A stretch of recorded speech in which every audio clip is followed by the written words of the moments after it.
सल्लल्लाहु अलैहि वसल्लम ने सुनन अबू दाऊद नंबर 4340 में मौजूद एक हदीस में बुराइयों पर एतराज़ करने की अहमियत बताई। इस हदीस से साफ ज़ाहिर होता है कि एतराज़ करना तमाम मुसलमानों पर फ़र्ज़ है, हर किस्म की बुराई को उनकी ताकत और ज़राए के मुताबिक। सबसे निचला दर्जा, जैसा कि इस हदीस में मज़कूर है, बुराई को दिल से रद्द करना है। इससे ज़ाहिर होता है कि अंदरूनी तौर पर बुरे कामों की मंजूरी उन चीज़ों में से एक बदतरीन चीज़ है जो हराम है। दरहकीकत हुज़ूर नबी अकरम सल्लल्लाहु अलैहि वसल्लम ने सुनन अबू दाऊद नंबर 4345 में मौजूद एक हदीस में तंबीह की है कि जो शख्स बुराई के वक्त हाजिर होकर उसकी मजम्मत करता है, वो इसकी तरह जो मौजूद नहीं था लेकिन जो गायब था और बुराई को मंजूर करता था, वो इस शख्स की तरह है जो उसके इर्तिकाब के वक्त हाजिर और खामोश था। बुराई पर एतराज़ करने के पहले दो पहलू जिनका जिक्र मरकजी हदीस में ज़ेर बहस आया है, वो जिस्मानी अफ़ाल और गुफ्तगू से है। ये सिर्फ इस मुसलमान पर फ़र्ज़ है जिसमें ऐसा करने की ताकत हो। मिसाल के तौर पर उनको उनके फ़ेल या कौल से कोई नुकसान नहीं पहुंचेगा। नोट करना ज़रूरी है, बुराई पर हाथ से एतराज़ करना लड़ाई से मुराद नहीं है। इससे मुराद दूसरों के बुरे अमाल को दुरुस्त करना है, जैसे किसी के हुकूक को लौटाना जिसकी गैर कानूनी खिलाफ वर्जी की गई हो।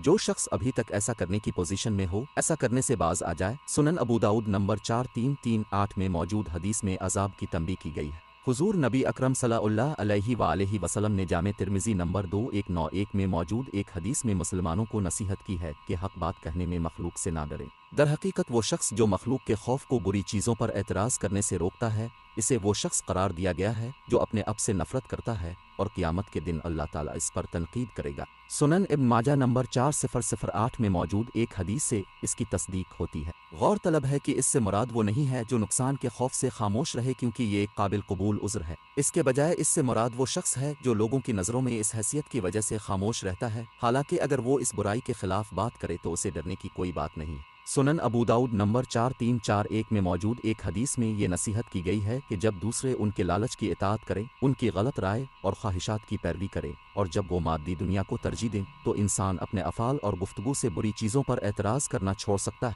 आखिरत ये नतीजा अखज़ करने के लिए किसी आलम की ज़रूरत नहीं, ये वक्त आ गया है। बाब 5 अलमाद आयत 105। ए वो लोगो जो ईमान लाए हो, तुम पर अपनी जान की जिम्मेदारी है। जो लोग गुमराह हो गए हैं वो तुम्हें कोई नुकसान नहीं पहुंचाएंगे जबकि तुम हिदायत पा चुके हो। लेकिन यह जानना ज़रूरी है कि एक मुसलमान को अपने ज़ेर कफ़ालत अफराद के सिलसिले में इस अहम फरीज़े को जारी रखना चाहिए, क्योंकि सुनन अबू दाऊद नंबर 2928 में मौजूद हदीस के मुताबिक ये उन पर फ़र्ज़ है और उनके एहतराम में जो वो महसूस करते हैं से जिस्मानी और ज़बानी तौर पर महफूज, क्योंकि ये आला रवैया है। ज़ाहिरी बुराइयों पर एतराज़ करना वही है जो ज़ेर बहस हदीस में है, यानी ये मुसलमानों को इजाज़त नहीं देता कि वो दूसरों की जासूसी करें ताकि एतराज़ करने वाली बुरी चीज़ें तलाश करें। इस सिलसिले में जासूसी और इससे वाबस्ता कोई भी चीज़ हराम है। बाब 49 अल हुजरात आयत 12। जासूसी ना करो। ये नोट करना ज़रूरी है कि एक मुसलमान को बुराई पर एतराज़ात इस्लाम की तालीमात के मुताबिक करना चाहिए, न कि अपनी ख्वाहिशात के मुताबिक। एक मुसलमान ये मान सकता है कि वो अल्लाह ताला के लिए काम कर रहे हैं जबकि वो नहीं है।